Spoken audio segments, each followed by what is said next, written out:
तो hello dear student, आप सभी का स्वागत है मेरे यूट्यूब चैनल पर। तो दोस्तों आज हम पढ़ेंगे एमसीक्यू फर्स्ट और सेकंड चैप्टर का।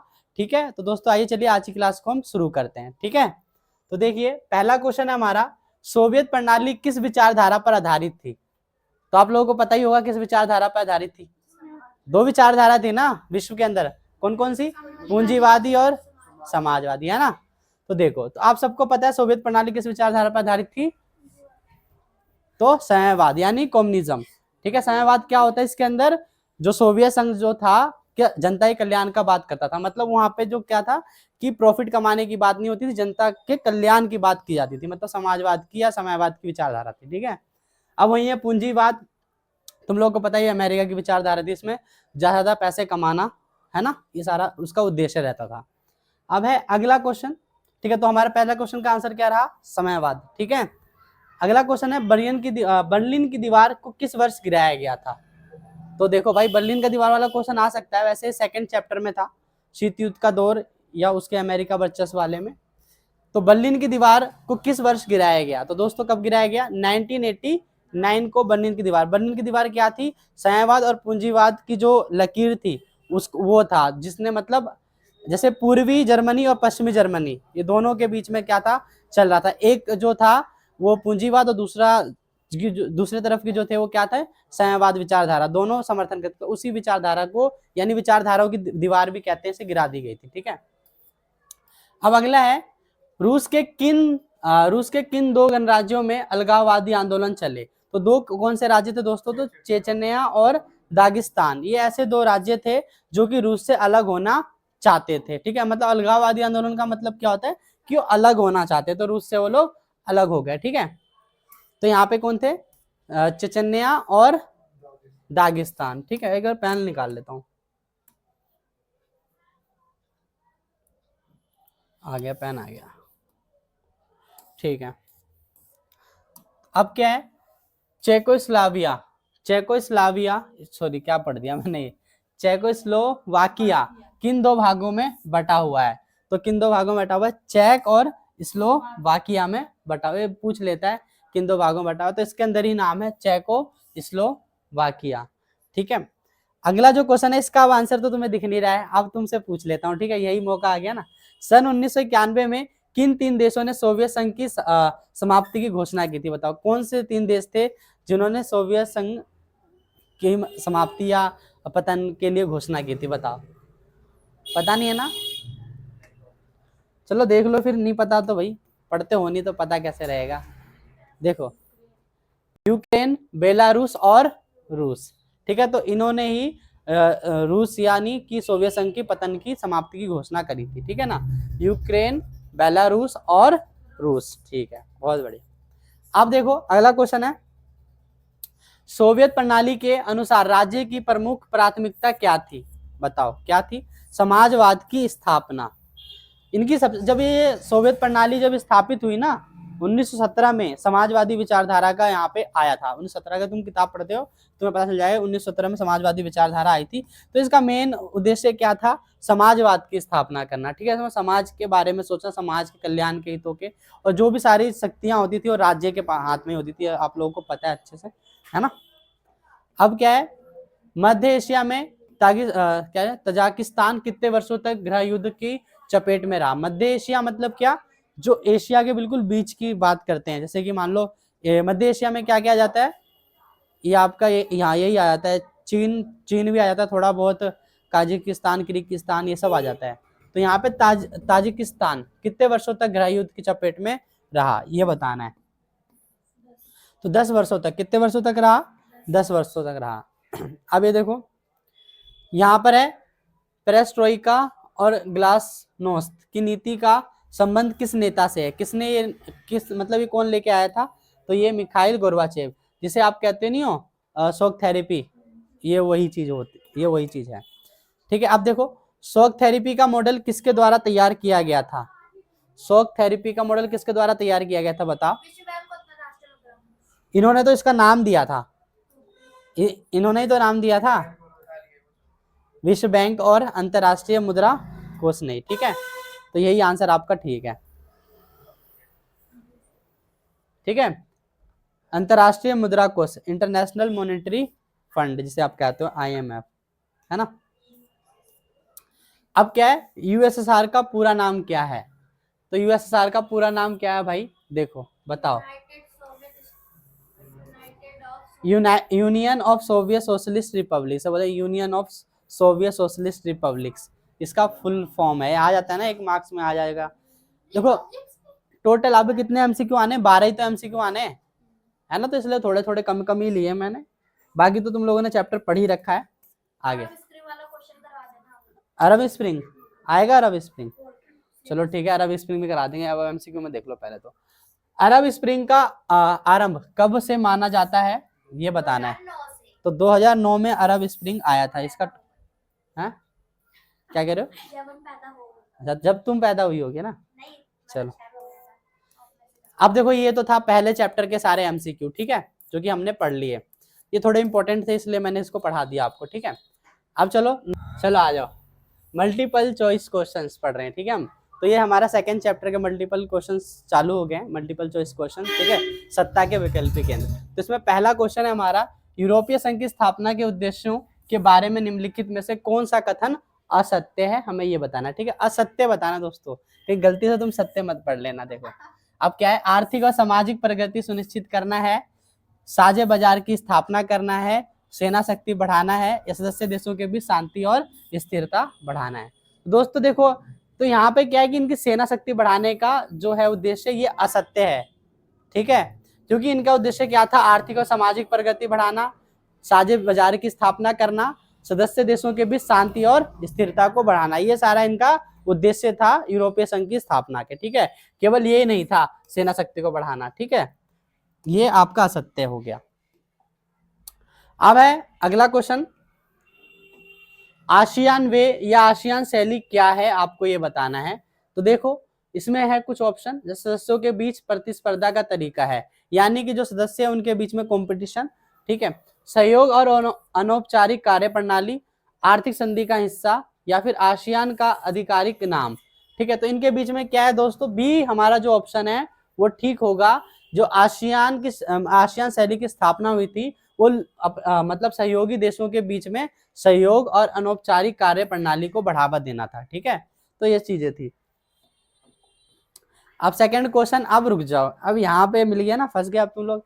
एक क्वेश्चन अब तुम लोगों से पूछ लिया जा रहा है, ठीक है, अब बता दो मुझे, इनमें से किसने खुले द्वार की नीति अपनाई, बताओ किसने अपनाई थी भाई।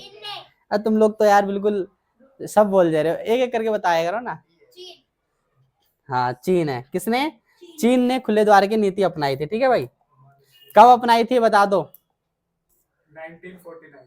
अरे यार 1978। तुम लोग देख रहे हो ना भाई, तुम बता दो कि कब किया था, ठीक है, मैं नहीं बताऊंगा भाई अभी। 1978। देखो अगला क्वेश्चन आ जाओ, यूरोपीय इकोनॉमिक कम्युनिटी की स्थापना कब हुई, ठीक है। देखो यूरोपीय इकोनॉमिक कम्युनिटी की स्थापना कब हुई, तो दोस्तों 1957 में हुई, ठीक है, यूरोपीय इकोनॉमिक कम्युनिटी की स्थापना, ठीक है। अब नेक्स्ट क्वेश्चन फिर से फंस गया, चीन वाला ही है। 1950 में चीन ने किस क्षेत्र पर अपना अधिकार जमाया था, बताओ।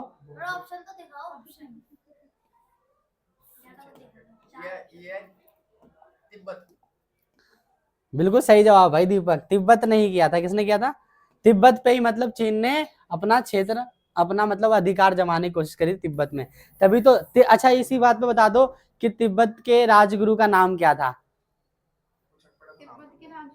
हाँ बता दो। ना ना ना ना, तिब्बत के राजगुरु का नाम क्या था भाई, बता दो। और मैं भूल गया इस चक्कर में। दलाई लामा, कौन था इसको, किसने, हाँ दलाई लामा, धर्म गुरु वाले जो है। और मतलब इन्होंने कहाँ शरण ली थी बताओ,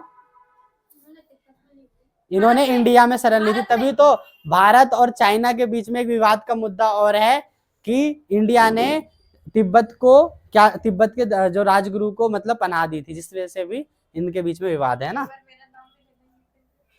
मैं भी यही बोलने जा रहा था। अगला क्वेश्चन भी आ गया, चलो ये भी छुपा लेते हैं, ये भी पूछ लेते हैं तुम लोगों से, ठीक है। यूरो निम्न में से यूरोपीय संघ की मुद्रा का क्या नाम है, बताओ भाई। बोले हिमांशु सही जवाब। तो हिमांशु ने सही जवाब दिया है बिल्कुल। अगला क्वेश्चन है 1992 में किस क्षेत्रीय संगठन का गठन हुआ था, बताओ। चलो चलो चारों ऑप्शन दे देता हूं, नहीं दिखेगा। हाँ चलो चारों ऑप्शन दे दिए, आप बता सकते हो कौन सा है। यूरोपीय संघ, आसियान, दक्षेश या फिर नाटो, कौन सा बता दो भाई। हैं नाटो, सबका गलत हो गया भैया, यूरोपीय संघ है। मंच की स्थापना हुई थी 19 ठीक है दोस्तों, तो यूरोपीय संघ आ गया। अब चलो अगला क्वेश्चन पे चलते हैं, पूछता हूं आप लोगों से, आप लोग इसका जवाब देना।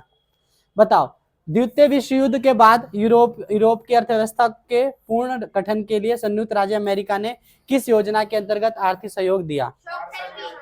ये शॉक थेरेपी बता रहे हैं बच्चे, इतने मूर्ख बच्चे हैं, सब शॉक थेरेपी बता रहे हैं। अरे कुछ तो पढ़ा थोड़ा सा। है मार्शल योजना है। हिमांशु बार बार सही आंसर बता रहे हैं, क्यों भाई। नाम दिलवाना है तो भैया आंसर भी तो सही बताना पड़ेगा।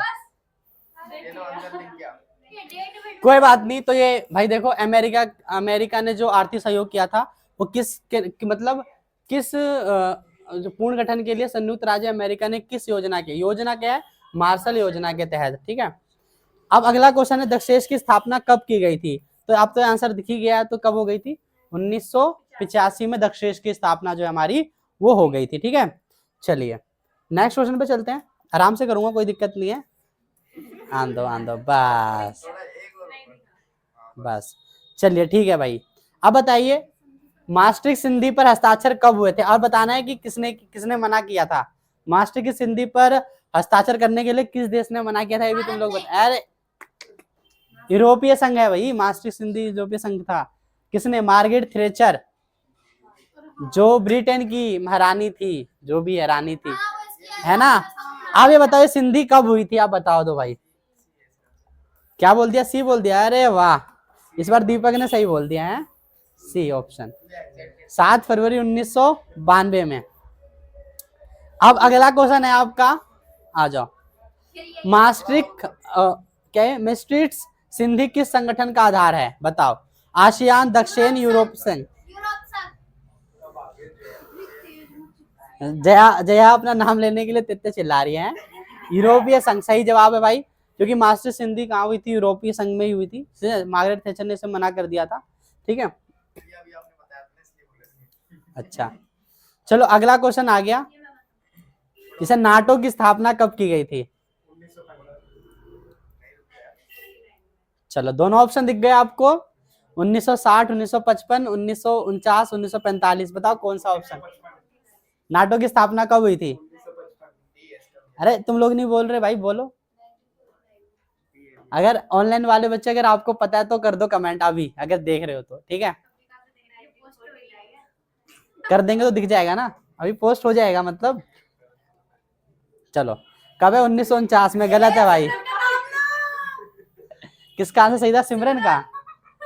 चलो ठीक है, अगला क्वेश्चन है भाई, ये बता देंगे कि आसियान का मुख्यालय कहाँ है। इतना तेज क्यों।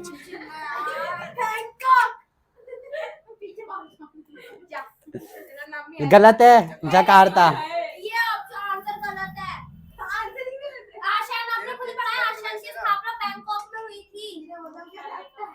बैंकॉक में तो उसकी हस्ताक्षर किया था ना।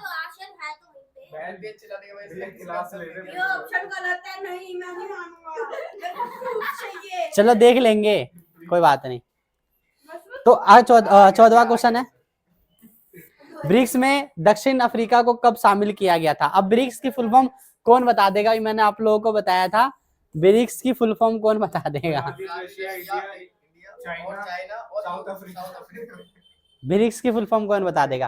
देखो तो बी से क्या हो जाएगा, ब्राजील, आर से रसिया, आई से इंडिया, सी से चाइना और एस से साउथ अफ्रीका। ठीक है, ब्रिक्स। तो ये कब शामिल हुआ था, दक्षिण अफ्रीका मतलब साउथ अफ्रीका कब शामिल हुआ, 2010 में शामिल हुआ था। कब शामिल हुआ था? 2010 में। लेकिन अब एक जो क्वेश्चन है ना, रुक जाओ रुक जाओ रुक जाओ रुक जाओ, बस अब ठीक है। अब बताएंगे इसका, मेक इन इंडिया कार्यक्रम कब शुरू किया गया था? चलो, 15 अगस्त 2014, 25 सितंबर 2014, 1 जनवरी 2015, 15 मार्च 2015। कौन सा ऑप्शन है बताओ? हैं? सी ऑप्शन है। चलो देख लेते हैं कौन सा ऑप्शन सही है आप लोगों का। तो देखो भाई, 25 सितंबर 2014 को जो है वो आपका मेक इन इंडिया शुरू किया गया था। आप सब गलत हो गए।